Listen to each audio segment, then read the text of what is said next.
Hai nakama, apa kabar? Selamat datang di channel Anime Haki. Pada video kali ini kami akan mereview One Piece chapter 1055 yang melanjutkan pertarungan yang terjadi di Wano dan juga kedatangan Akagami. Oke, tanpa berlama-lama lagi, mari kita bahas bersama-sama.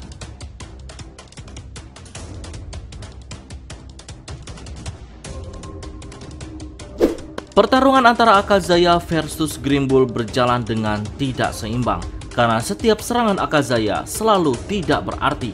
Ya, memang membutuhkan haki yang cukup kuat untuk melukai tubuh aslinya. Jika tidak, maka sekuat apapun dan sebanyak apapun tebasan ke tubuh manusia pohon ini akan selalu tumbuh yang baru. Lalu, bagaimana dengan Yamato? Awal kedatangannya cukup membuat kagum. Sebagai anak Kaido memang cukup wajar ia memiliki serangan yang berbahaya. Begitu juga dengan hakinya. Karena kadabo yang ia ayunkan di kepala Green Bull cukup sukses membuat Green Bull kesakitan. Lantas kenapa ia hanya sekali itu saja melakukan serangan berbahaya? Ya tentu alasannya karena Momonosuke melarangnya. Momonosuke ingin membuktikan jika ia pantas menjadi shogun yang melindungi warganya. Meski secara mental ia masih anak-anak, tapi setidaknya fisiknya sudah sekuat Oden dan dibekali juga kemampuan buah iblis Soa Naga. Jadi tinggal bagaimana Momonosuke melatih cara bertarungnya lagi agar benar-benar menjadi karakter yang kuat.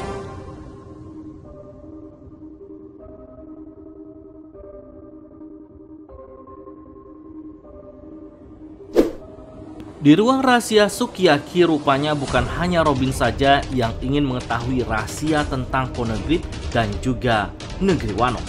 Secara diam-diam, Lau juga ikut bersama mereka. Selain ruang rahasia yang berisikan Poneglyph biasa, rupanya ada ruangan yang jauh lebih rahasia lagi, yang mana sejarah Wano dan juga Road Poneglyph berada saat ini. Nah, untuk pergi ke sana, mereka harus melewati lorong yang sempit dan cukup jauh. Tempat itu rupanya berada di dalam Gunung Fuji. Menurut Sukiyaki, meski ia tidak pernah memberitahu Orochi dan juga Kaido, tapi Kaido mampu menemukan Road Poneglyph dengan kemampuan Jack, yang merupakan manusia ikan. Ya, mungkin ada sebagian nakama bertanya-tanya bagaimana bisa Jack yang pengguna buah iblis mampu menyelam hingga mencapai dasar Wano. Di sini kami memiliki dua spekulasi. Yang pertama, saat Jack menyelam di dasar Wano saat itu, ia belum menggunakan kekuatan buah iblis. Jadi, ia dengan mudah untuk berenang. Lalu, spekulasi yang kedua, seperti yang dijelaskan oleh Sukiyaki, bahwa air yang menggenangi Wano bukanlah air laut, melainkan air hujan yang tertampung berkat didirikannya tembok raksasa. Oleh sebab itu, meski Jack pengguna buah iblis, ia masih bisa berenang di dasar Wano karena itu bukanlah air laut yang menjadi pantangan pengguna buah iblis.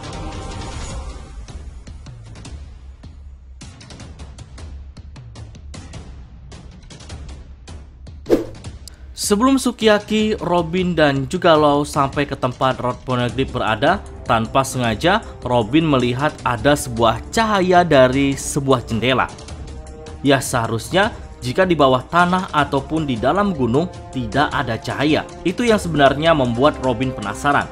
Namun Sukiyaki langsung memberitahu jika mereka melihat dari jendela itu, maka akan terlihat negeri Wano yang asli yang ada sejak 800 tahun yang lalu. Ini merupakan sebuah fakta yang cukup mengejutkan. Di 800 tahun yang lalu, penduduk Wano sepakat untuk membuat benteng besar yang melindungi negeri Wano. Belum jelas apa alasan mereka saat itu membuat benteng. Namun, besar kemungkinan mereka melindungi senjata kuno Pluton dari pihak jahat yang akan menyalahgunakannya. Jika nakama masih ingat, Crocodile dulu pernah menjelaskan jika siapapun yang memiliki senjata kuno Pluton maka tidak akan takut lagi untuk melawan pemerintah dunia. Itulah mengapa Crocodile begitu antusias mencari informasi keberadaan Pluton di Alabasta. Nah, kembali lagi pada pembuatan benteng. Setelah benteng itu berhasil dibuat mengelilingi negeri Wano, membuat air hujan terkepung di sana. Ibarat sebuah kolam yang menampung air hujan. Lalu karena air hujan terus naik, maka ada beberapa sisi yang membuatnya tumpah hingga terbentuklah air terjun.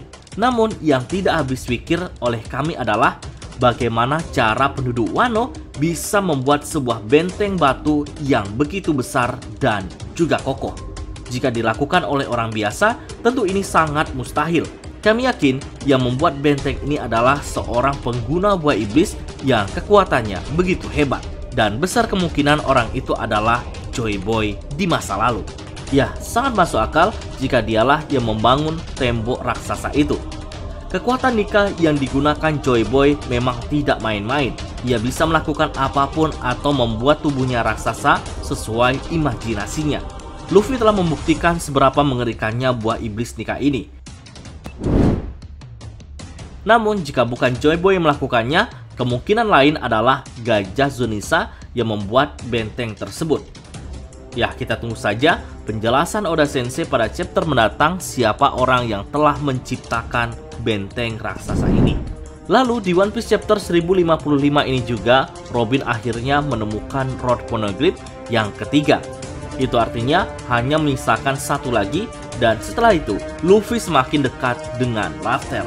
Namun sayangnya kita sama sekali tidak diberitahu apa isi setiap Rod Poneglyph yang ditemukan. Dan semoga saja saat ditemukan semua Rod Poneglyph baru dijelaskan apa pesan yang terukir di batu tersebut.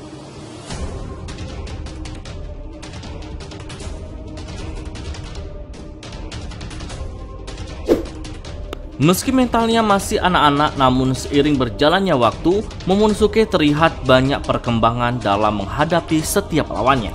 Dikala banyak nakama yang beranggapan jika ia hanya jadi beban, namun nyatanya di saat genting, ia memiliki peran penting dalam menyelamatkan rekan-rekannya, dimulai dari pulau terbang Onigashima. Karena awan api Kaido yang semakin menipis, hingga saat Onigashima benar-benar akan jatuh, tanpa sengaja Momonosuke mampu menciptakan awan apinya sendiri hingga Onigashima mampu mendarat dengan selamat. Kemudian di One Piece chapter 1055 ini ternyata para Akazaya, Yamato, dan Momonosuke terjebak dalam lilitan akar. Bahkan Raizo sudah dihisap nutrisinya. Dalam situasi genting ini, Yamato meminta Momonosuke untuk memanggil bantuan dari Luffy dan lainnya. Tapi lagi-lagi Momonosuke memilih caranya sendiri untuk mengalahkan Green Bull. Ya, pada saat terdesak untuk kedua kalinya, ia mampu menyemburkan bola api ke arah Green Bull. Dari sini, kita bisa melihat bahwa Momonosuke mulai bisa menguasai kekuatannya yang sama dengan Kaido. Potensi kekuatannya sudah ada, tapi tinggal bagaimana ia bisa menguasai satu persatu kekuatan si naga merah muda ini sampai ia benar-benar menjadi pelindung Wano yang bisa diandalkan.